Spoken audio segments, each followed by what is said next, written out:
다 함께 사도신경으로 우리의 신앙을 고백하겠습니다. 나는 전능하신 아버지 하나님 천지의 창조주를 믿습니다. 나는 그의 유일하신 아들 우리 주 예수 그리스도를 믿습니다. 그는 성령으로 잉태되어 동정녀 마리아에게서 나시고 본디오 빌라도에게 고난을 받아 십자가에 못 박혀 죽으시고 장사된 지 사흘 만에 죽은 자 가운데서 다시 살아나셨으며 하늘에 오르시어 전능하신 아버지 하나님 우편에 앉아 계시다가 거기로부터 살아있는 자와 죽은 자를 심판하러 오십니다. 나는 성령을 믿으며 거룩한 공교회와 성도의 교제와 죄를 용서받는 것과 몸의 부활과 영생을 믿습니다. 아멘. 찬송가 435장 함께 찬양하겠습니다.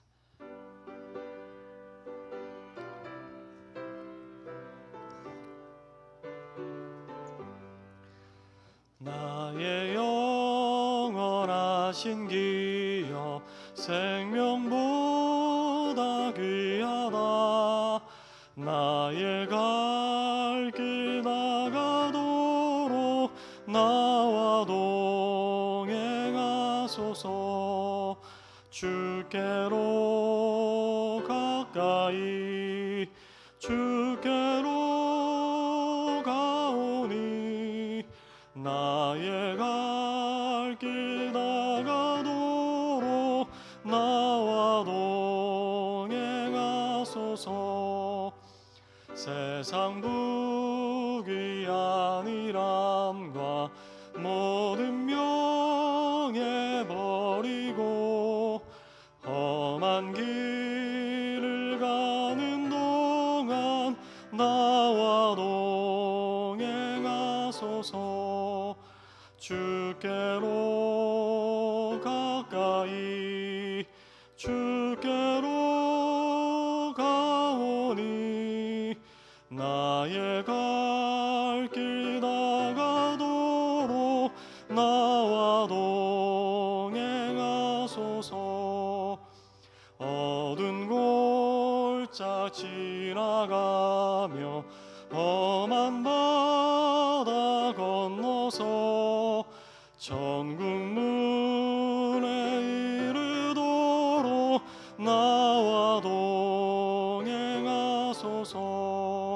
주께로 가까이 주께로 가오니 나의 갈 길 나가도록 나와 동행하소서. 아멘. 기도하겠습니다.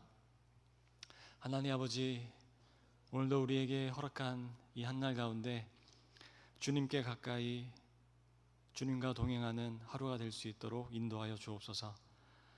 성령 하나님의 도움이 없이는 살아갈 수 없사오니 하나님 우리의 모든 인생 가운데 함께 하시는 성령 하나님의 은총과 도우심으로 오늘도 살아갈 수 있도록 도와주셔서 주님과 함께 걸어가는 인생의 기쁨을 마음껏 누릴 수 있도록 하나님께서 붙들어 주시옵소서. 오늘도 이 시간 주님의 말씀을 듣습니다. 우리의 마음을 열어주시고 우리의 귀를 또한 열어주셔서 하나님의 말씀이 우리 안에 들려올 수 있도록 이끌어 주시옵소서. 감사하며 예수님의 이름으로 기도합니다. 아멘. 네, 오늘 함께 나눌 말씀은 창세기 45장 1절에서 5절의 말씀입니다.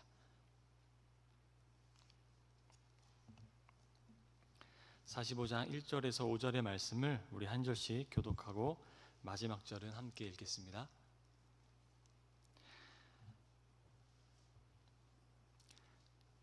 요셉이 시종하는 자들 앞에서 그 정을 억제하지 못하여 소리질러 모든 사람을 자기에게서 물러가라 하고 그 형제들에게 자기를 알리니 그때 그와 함께한 다른 사람이 없었더라.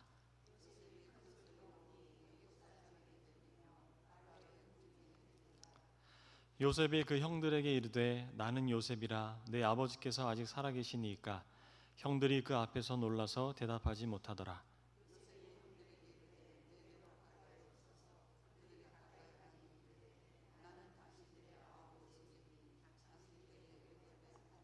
함께 읽겠습니다.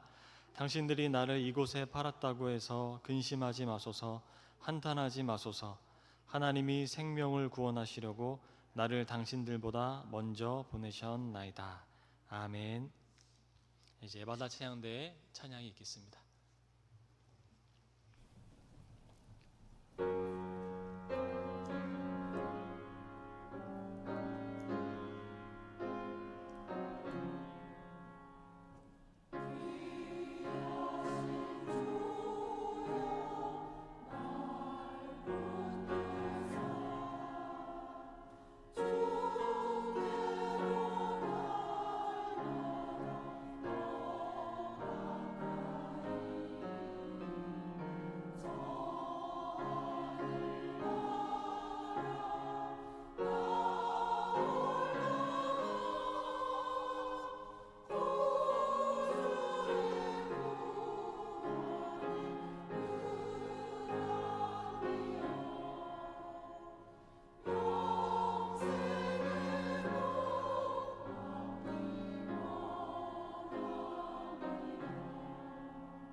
아멘.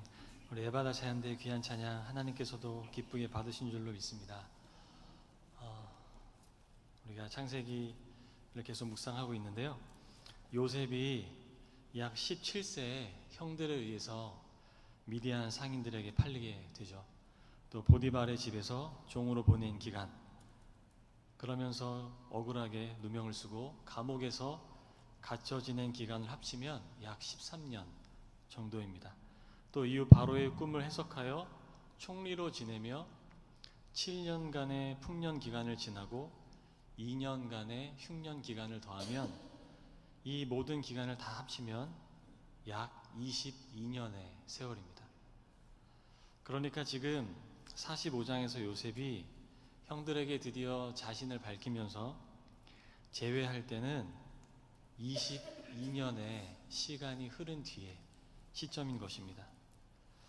요셉은 그렇게 자기의 의지와는 상관없이 청춘의 그 시간의 대부분을 종으로 또 억울한 죄수로 살아왔습니다. 그 시절이 지나 예기치 않은 때에 바로의 꿈을 해석해준 요셉은 아버지 야곱이 입혀진 채색 옷이 재현되는 듯이 이제 드디어 새로운 옷을 입고 이집트를 통치하기 이릅니다.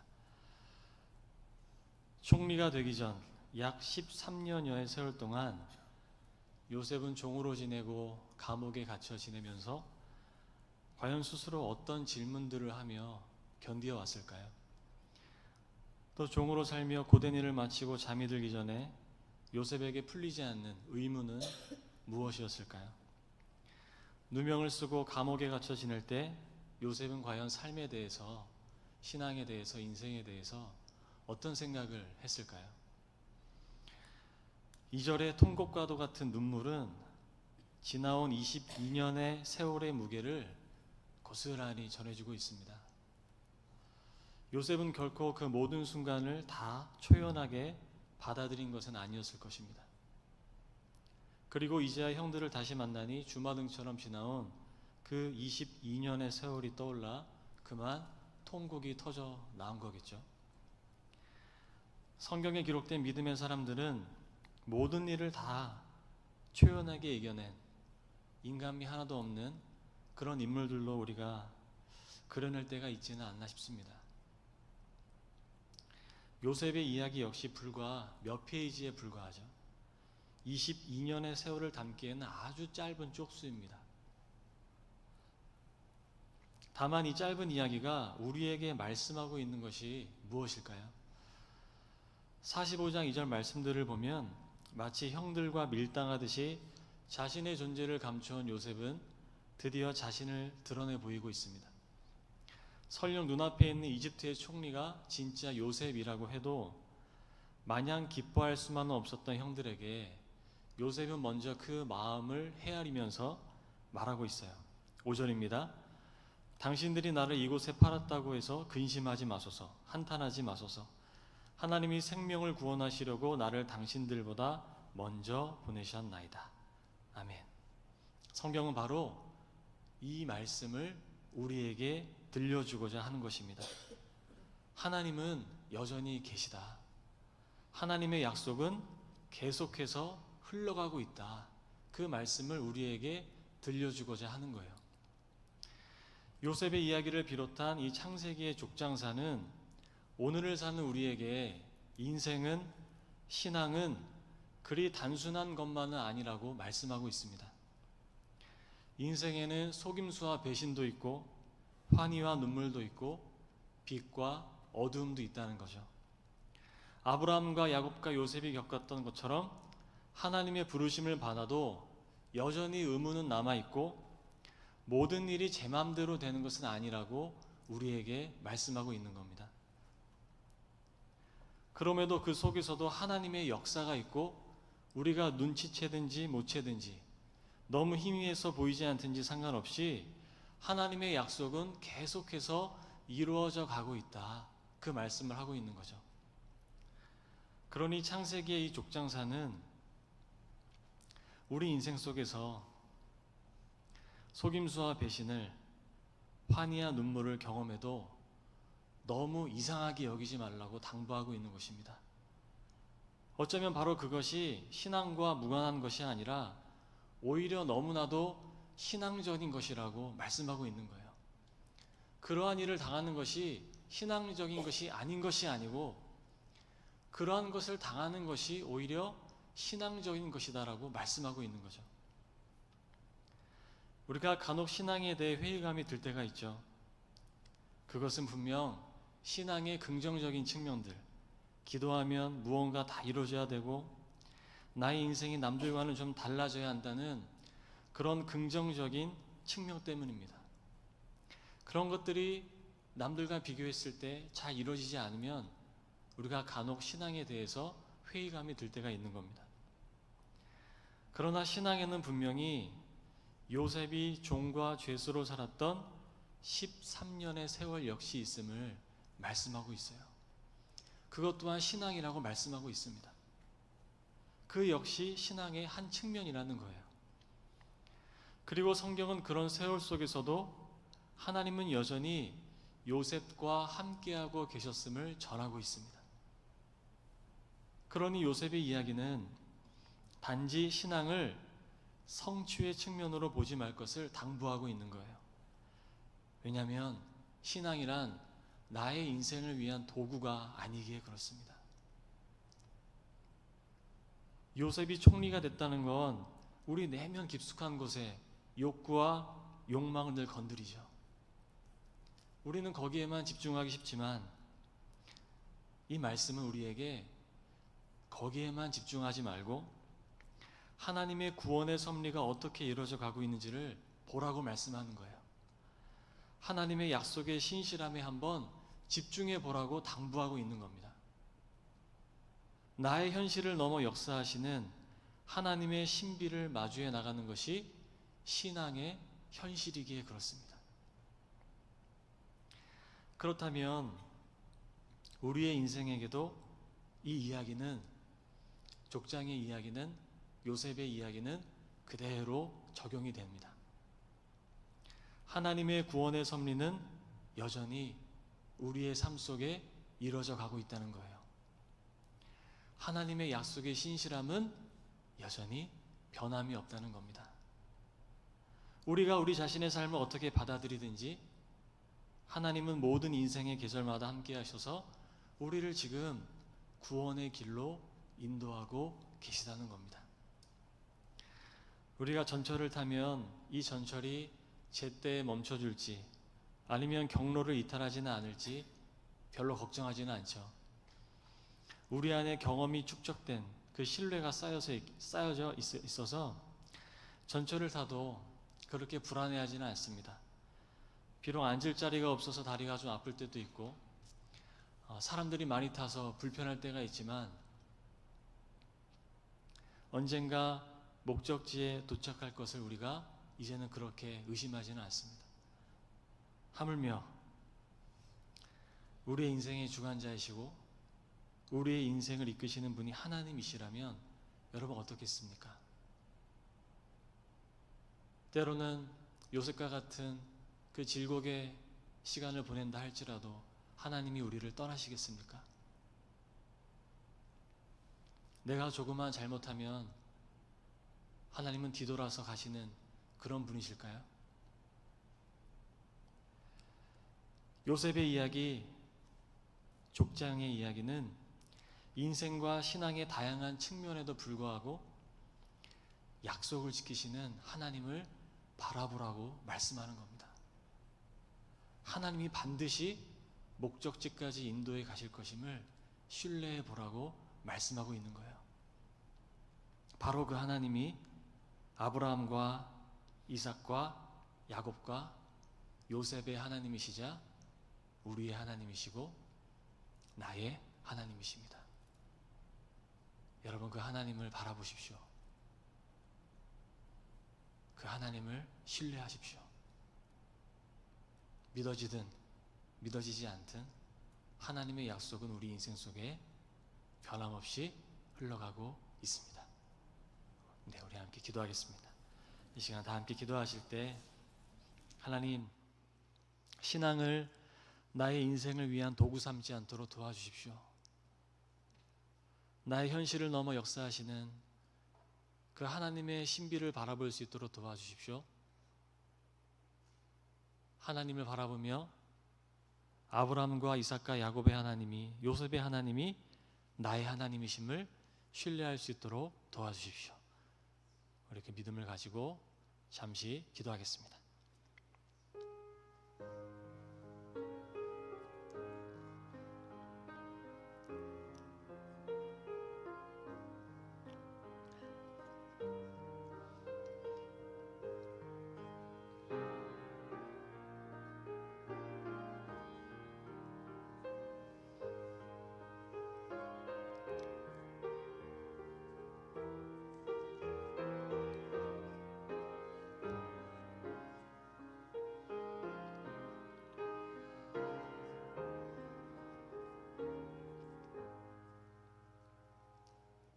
하나님 아버지,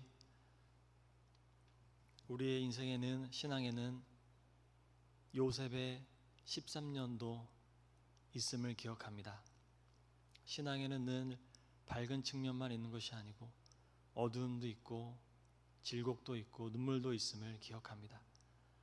하지만 주님께서는 그 모든 시간 우리와 함께 하셔서 우리에게 말씀하시고 새로운 인생에 눈을 뜨게 하시고 주님의 사랑을 한없이 부어주시는 분이심을 신뢰합니다. 하나님, 오늘도 그 주님을 붙들며 나아가오니 신앙을 우리의 인생의 도구 삼지 않고 오직 주님을 우리의 주인 삼아서 주님과 함께 걸어가는 인생의 기쁨을 마음껏 누릴 수 있도록 인도하여 주옵소서. 하나님, 오늘도 우리의 인생의 모든 부분을 주님께 맡겨드리오니 병원에서, 학교에서, 직장에서, 가정에서 살아가는 우리 모든 성도들의 삶을 주님께서 지키시고 인도하여 주셔서 순간순간 기도할 때 하나님을 만날 수 있도록 도와주시고 하나님의 음성이 나의 내면 깊은 곳에서 들려올 수 있도록 도와주셔서 내가 지금 혼자 걸어가고 있는 인생이 아님을 깨달을 수 있도록 성령 하나님 이끌어 주시옵소서. 하나님, 우리의 현실이 만만치 않습니다. 악한 권세의 도전이 만만치 않습니다. 우리의 삶을 쥐고 흔들려는 그 모든 현실 가운데 하나님, 우리가 온전히 주님만을 바라볼 수 있도록 도와주시고 주님의 자녀로, 그리스도인 된 자로 살아갈 수 있도록 하나님께서 붙들어 주시고 역사하여 주시옵소서. 주님께서 우리의 모든 인생 가운데 함께 하심을 신뢰하며 예수님의 이름으로 기도합니다. 아멘. 하늘에 계신 우리 아버지, 아버지의 이름을 거룩하게 하시며 아버지의 나라가 오게 하시며 아버지의 뜻이 하늘에서와 같이 땅에서도 이루어지게 하소서. 오늘 우리에게 일용할 양식을 주시고 우리가 우리에게 잘못한 사람을 용서하여 준 것 같이 우리 죄를 용서하여 주시고 우리를 시험에 빠지지 않게 하시고 악에서 구하소서. 나라와 권능과 영광이 영원히 아버지의 것입니다. 아멘.